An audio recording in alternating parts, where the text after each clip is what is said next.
NDA members met on Friday in New Delhi. They unanimously supported Narendra Modi as the leader of the alliance and leader of Lok Sabha, the lower chamber of country's legislature. Modi was given a rousing welcome at the meeting. He is set to be sworn in for a historic third consecutive term this week. Modi said that NDA's pre-poll alliance met with success in the election. हमारा ये alliance सच्चे अर्थ में भारत की असली जो spirit है, जो भारत का आत्मा है, भारत की जड़ों में जो रचा बसा है, उसका एक अर्थ में प्रतिबिंब है। हमारे देश में 10 ऐसे राज्य जहां हमारे आदिवासी बंधुओं की संख्या प्रभावी रूप से है, निर्णायक रूप से है, जहां इस आबादी आदिवासियों की ज्यादा है, ऐसे 10 राज्यों में से 7 राज्यों में एनडीए सेवा कर रहा है। Later, NDA leaders went to Rashtrapati Bhavan, met President Draupadi Murmu and staked claim to form the government by submitting support letter. PM further hailed and stressed that the results of 2024 Lok Sabha elections shows that the world believes this is NDA's Mahavijay, or great victory. Her parameter से देखेंगे, दुनिया ये मानती है और मानेगी कि ये एनडीए का महाविजय है। और आपने देखा 2 दिन कैसा चला, जैसे हम तो हार चुके हैं, गए, सब चारों तरफ यही दिखता था। लेकिन देशवासी जानते हैं कि न हम हारे थे, न हम हारे हैं।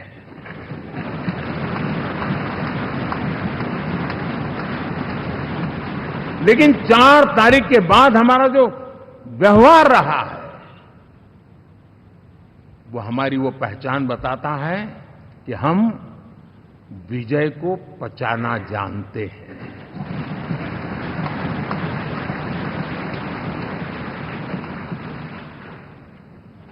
हमारे संस्कार ऐसे हैं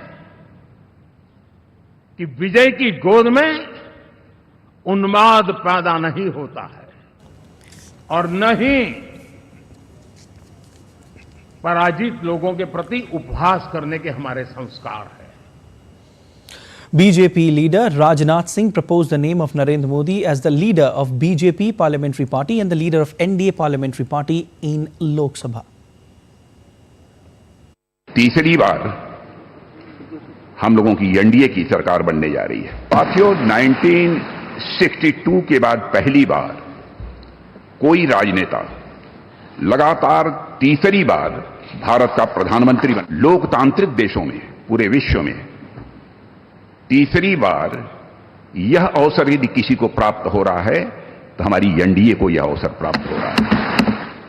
हम सबकी पहचान गठबंधन धर्म का निर्वाह करने वाले एक ऐसे परिवार के रूप में हुई है और यह सिलसिला जब आदरणीय अटल बिहारी वाजपेयी जी भारत के प्रधानमंत्री थे, उसी समय से प्रारंभ हुआ है। और मैं यह स्पष्ट कर देना चाहता हूं, एलायंस, गठबंधन, यह हमारे लिए कंपल्सन नहीं है, बल्कि हमारा यह कमिटमेंट है। Another BJP leader, Amit Shah, said that proposing Narendra Modi for the leader of the BJP parliamentary party is not only the desire of the people sitting in the hall, but also the 1.4 billion people of India.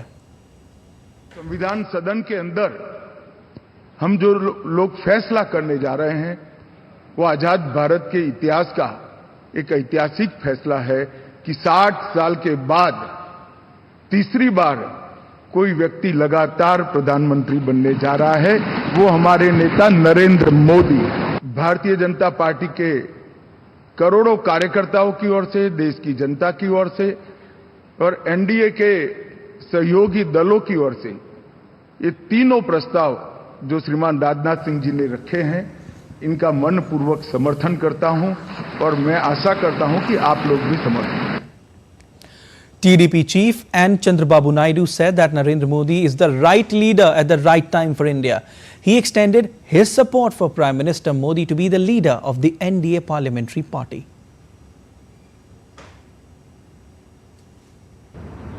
NDA government under the visionary leadership of Sri Narendra Modi ji has taken significant initiatives in the last 10 years.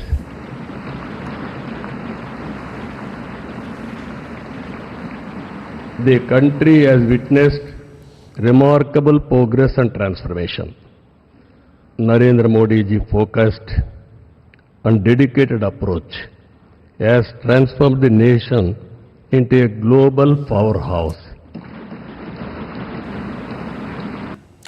At the NDA parliamentary party meeting, Bihar's chief minister and JDU chief Nitish Kumar said that his party will support Prime Minister Modi and work together under his leadership. उन्होंने पूरे देश की सेवा की। अब पूरा भरोसा है कि जो कुछ भी बचा है अगली बार ये सब पूरा कर देंगे। ये सब बिना मतलब का बात बोल करके क्या किया है? ये सब कोई काम किया है? उन लोगों ने आज तक कोई काम नहीं किया, देश की कोई सेवा नहीं की है। लेकिन आपने इतनी सेवा की है और उसके बाद इस तरह से हुआ है, तब इस बार फिर जो मौका मिला है, तो इस मौका के बाद आगे अब उन लोगों के लिए कोई गुंजाइश नहीं रहेगा, वो सब खत्म हो जाएगा। Later, PM Narendra Modi sought blessings from veteran BJP leaders in New Delhi. PM Modi met Bharat Ratna awardee LK Advani at his residence. PM Narendra Modi sought the blessings of veteran BJP leader Murli Manohar Joshi at his residence in Delhi.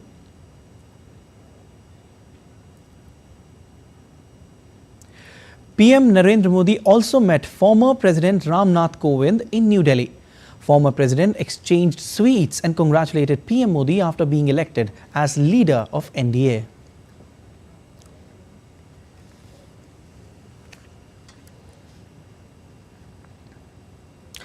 India's central bank, the Reserve Bank of India, has kept the interest rate unchanged at 6.5% for the 8th time in a row. Announcing the second bi-monthly monetary policy for the current financial year, RBI Governor Shaktikant Das said that the Monetary Policy Committee decided to keep the repo rate unchanged at 6.5%. The repo rate is the interest rate at which the Reserve Bank of India loans money to commercial banks. After detailed assessment of the evolving macroeconomic and financial developments and the outlook, the MPC decided by a 4:2 majority to keep the policy repo rate unchanged at 6.5%. Consequently, the standing deposit facility, that is SDF, rate remains at 6.25% and the marginal standing facility, that is MSF rate, and the bank rate at 6.75%. The RBI projected real GDP growth for the current financial year at 7.2%, with Q1 at 7.3%, Q2 at 7.2%, Q3 at 7.3% and Q4 at 7.2%, while the risks are evenly balanced. The governor said that India's central bank is committed to aligning inflation to 4% on a durable basis. Real GDP growth for the current financial year 2024-25 is projected at 7.2%. Let me repeat, the GDP growth that we are now projecting for the current financial year 2024-25 is 7.2%, with Q1 at 7.3%, Q2 at 7.2%, Q3 at 7.3%, and Q4 at 7.2%. Assuming a normal monsoon, CPI inflation for 2024-25 is projected at 4.5%, with Q1 at 4.9%, Q2 at 3.8%, Q3 at 4.6%, and Q4 at 4.5%. Vice President of IMC Chamber of Commerce and Industry Sanjay Mariwala, in an exclusive to DD India, spoke of how the RBI monetary policy announcement is beneficial for Indian industry. I think we are moving in the right direction. The investments are up. Private sector investment is also inching up again. I think that will increase capacities and ability to grow and expand our companies and industry. I think in manufacturing is receiving a focus. The tax collections are good. The dividends that RBI has declared are also excellent. This gives enough money to the government to spend on infrastructure and other industries of essential nature, and this will give the private sector also a boost to put in more capital and capex in the ground, which means that GDP growth rate will continue, and I think the next year could only be better. Making news around the world. A pandemic caused by a pathogen is suspected to be behind a mass mortality of sea urchin colonies in the Red Sea and the Indian Ocean. First noticed a year ago in the Gulf of Aqaba, the pathogen is fast moving towards what is known as the Coral Triangle, extending off Southeast Asia and Australia's Great Barrier Reef. This Coral Triangle is a marine area located in the Western Pacific Ocean. It includes the waters of Indonesia, Malaysia, the Philippines, Papua New Guinea, Timor-Leste and Solomon Islands. Gunmen shot dead the mayor of a town in Mexico along with a bodyguard shortly after Claudia Sheinbaum won the country's presidential election. The two died in hospital. An investigation is onto the incident. Rio de Janeiro's Christ the Redeemer sanctuary celebrating the World Environment Week. The Christ the Redeemer statue was dressed in green with the Portuguese phrase projected on the statue calling for a new and universal solidarity. It aimed to raise awareness about environment protection. Bad weather caused widespread destruction in the U.S. state of Michigan, with a tornado destroying everything in its way. A woman was injured and her 2-year-old child was killed after a tree on her home in Livonia. And still to come on this edition of DD India Live. Voting is underway in European Union's Parliament election, with far-right parties expected to make major gains. Tens of thousands of aviation enthusiasts are gathering in Berlin for one of Europe's biggest air shows. Conclave in Dubai showcases advancements in digital payments and currency settlement mechanisms.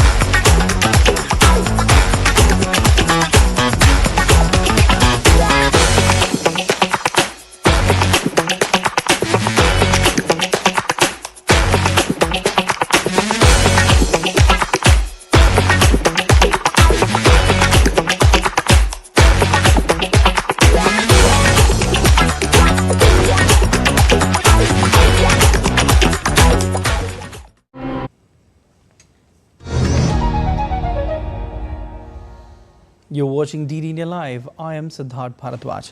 US President Joe Biden is set to meet Ukraine's President Volodymyr Zelensky in France. The meeting will take place on the sidelines of D-Day anniversary events. It will mark their first face-to-face talk since Zelensky argued and stressed on US lawmakers' opposition to more aid for Ukraine.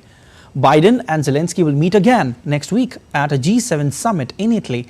US has announced a $225 million aid package for Ukraine, which includes new weaponry such as artillery rounds and air defense interceptors. Ukraine's Air Force on Friday claimed to destroy 5 missiles and 48 drones launched by Russia. The drones and missiles launched by Russia caused fire at an industrial facility in Kiev. Emergency services put out the fire. No casualties were reported.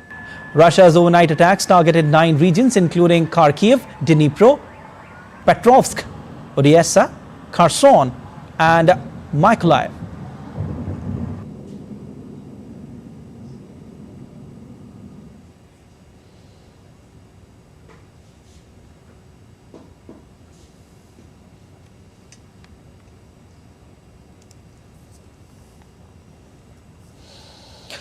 Israel claimed to have eliminated several Hamas terrorists in its latest airstrike on a central Gaza school. An Israeli military spokesperson said that the strike was conducted after intelligence indicated that there were no women and children in the classrooms. The spokesperson said that the strikes targeted Hamas terrorists operating from a UN school in Gaza's Nusrat neighborhood. The spokesperson went on to say that the Israeli military has identified 9 of the 30 Hamas and other terrorists targeted in the strike. We conducted the strike once our intelligence and surveillance indicated that there were no women or children inside the Hamas compound, inside those classrooms. Despite the complex operational conditions, our Air Force used precise munitions to target the 3 specific classrooms that the terrorists were hiding inside. This is the 5th time we have had to target Hamas and Islamic Jihad terrorists operating from inside UNRWA facilities. I want to repeat it. The 5th time we are operating against Hamas that is using UNRWA facilities. The United States expects Israel to be transparent about the strike on the school. State Department spokesperson said that the U.S. is in contact with the Israeli government in this regard. So we have been in contact with the government of Israel about this strike. They have said to us essentially what they have said publicly, which is that, and this is their claim, that they were targeting 20 to 30 members of Hamas and other militant groups, that they used a precision strike to target only one part of the building without hitting areas where civilians were sheltering. At the same time, we've seen the reports on the ground. We've seen the videos from the ground. We've seen the claims that 14 children were killed in this strike. And so the government of Israel has said that they're going to release more information about this strike, including the names of those who died in it. We expect them to be fully transparent in making that information public. Republican leaders on Thursday said that Israel's Prime Minister Benjamin Netanyahu will address off U.S. lawmakers on 24th of July. Speaker Mike Johnson and Republican Party's leader in the upper chamber, Mitch McConnell, said that Netanyahu will speak to a joint session of the House of Representatives and the Senate. For his part, Netanyahu said that he was very moved to have the privilege of representing Israel before both chambers of the U.S. legislature and present what he called the truth about just war to the representatives of U.S. citizens and the entire world. A tragic accident was reported in Syria on Thursday. A bus carrying mostly school children skidded off a road and plunged into Orontes River in northwestern region. According to the officials, at least 7 people were killed and 20 others were injured in the accident. The bus was on a school trip when the vehicle went off the road in the Ayon Ara area, west of the city of Idlib.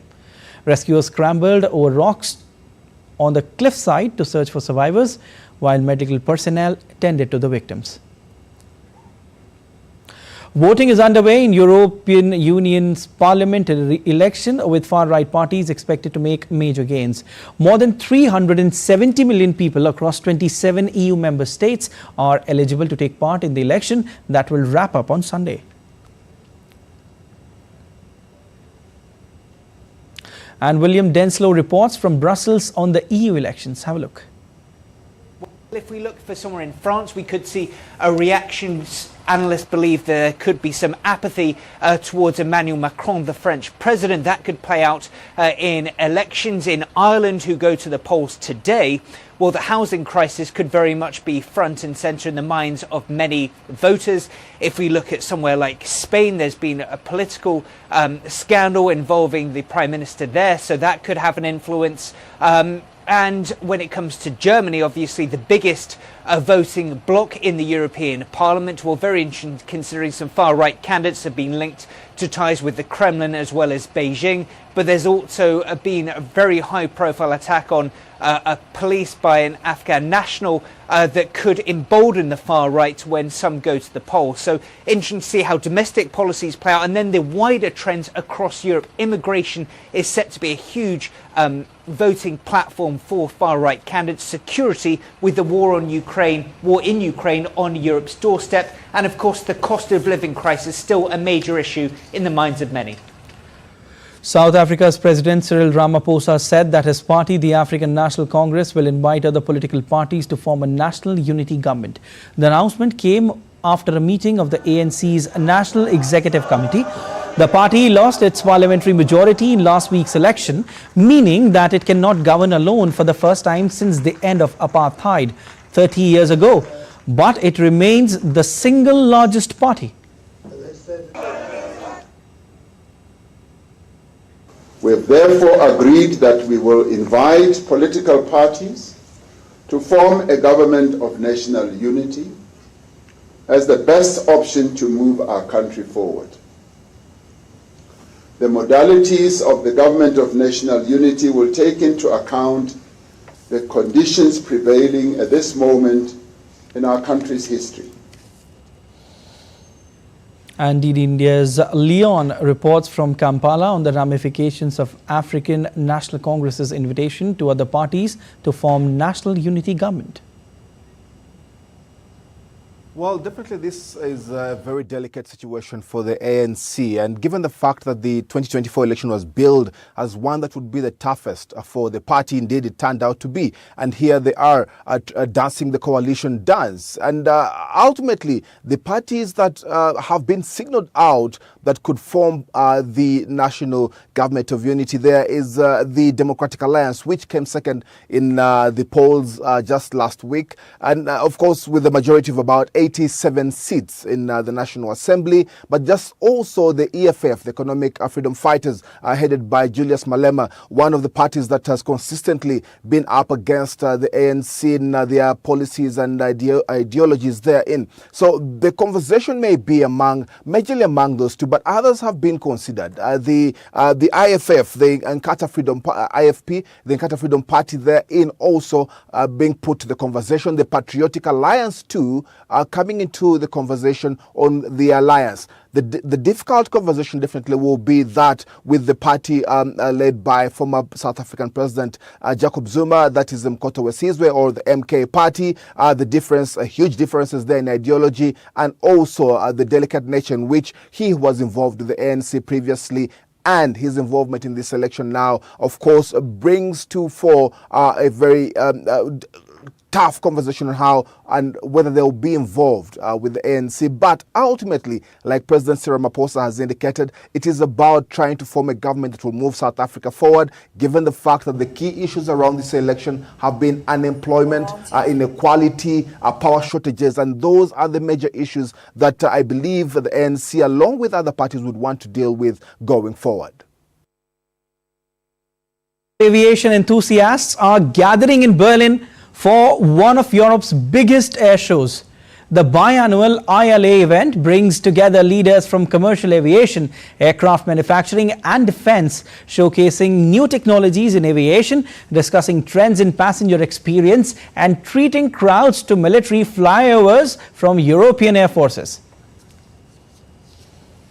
All right, and DD India correspondent Trent Murray is there in Berlin amongst the crowds. Trent, good afternoon. What are some of the main themes dominating this year's show? Well, good afternoon to you. That's right. One of the biggest events really for Germany when it comes to aviation. Around 80,000 visitors will be visiting Berlin International Airport over the next couple of days to get an up-close look at aircraft like this one. That is the Airbus A400M. It is very much the backbone of the German Air Force when it comes to heavy lift operations, carrying troops, responding to natural disasters. And it is that type of aircraft that you're seeing here on display in huge numbers. But we also have to talk about passenger aircraft as well, because that is very much a big point of discussion. In fact, I was just up speaking to some of the colleagues at Emirates here, and they were showing their Airbus A380, that big double-decker aircraft. They said they've been retrofitting that, and they're going to be deploying more of those aircraft to India because they say there are more and more passengers looking to fly through their Dubai hub out of India, and therefore they need those bigger aircraft. I think throwing forward to the future, we have to talk about two key things. One is sustainability. Obviously, this aviation industry knows it needs to do more to try and help bring carbon emissions down. They say hydrogen may be the future of that, sustainable aviation fuels. And also, I think just talking about some of the ranges of the aircraft. Airbus, very keen to show off one of their aircraft here. It's smaller, it can fly further though, and they say that could connect cities in places like Europe and India in order to get smaller airports connected without those big long-range planes. Okay, very quickly, Trent, we can see lots of military aircraft there behind you. How much focus is being put on defense this year? Very quickly. Yeah, very quickly. I mean, look, I come to this event when it's on every year, but I can tell you this year it feels different. There is a lot more defence here. I think that is because of the situation in Europe, Ukraine. Many leaders here, many military officials are looking at trying to rebuild their military. For companies like Lockheed Martin or Rheinmetall, this is an opportunity to press the flesh, to talk about maybe doing some deals and make some sales in key areas like missile defence and new aircraft. All right, thank you so much for your analysis, Trent. The International Monetary Fund, citing significant progress in Sri Lanka's economic reforms, has expressed confidence in the imminent resolution of the country's debt issues. Taking to social media, Sri Lanka's State Finance Minister noted that IMF has observed several developments in the island's economy, including efforts towards finalizing agreements with external commercial creditors and implementing agreements in principle with official creditors. He added that domestic debt operations are largely completed. Indian Business and Professional Council in Dubai, along with representatives from the National Payments Corporation of India and Reserve Bank of India, showcased significant advancements in digital payments and currency settlement mechanisms at a conclave at the Taj, Dubai. Radhashyam Maratho, Executive Director at the Reserve Bank of India, said that the integration of India's unified payments interface with UAE's payment infrastructure marks a significant milestone in the bilateral economic relationship. Past 3 years, I have been importing quite a bit in INR, and it has been a journey. It has been a bit difficult to convince the exporters. The exporters have a mindset that they should get the money in US dollars to get all the benefits, which is not true. You get benefit even when it's a convertible Indian rupee transaction, export transaction. So after convincing a few of them and they started working in INR, it really helped me a lot. The costings come out threadbare. So any increase in cost, any decrease in cost, you get the benefit of all of that and you understand everything. That's all for this edition of DD India Live, but let us know your thoughts on the news of the day. For those on the go, you can get all the latest news and updates from India and across the world on the DD India mobile app. The app is available on both Android and iOS platforms. Scan the QR code on the screen to download now. We'll be back with more news as it breaks here on DD India. I'm Siddharth Bharadwaj from all of us here in Delhi. Thanks for watching DD India Live.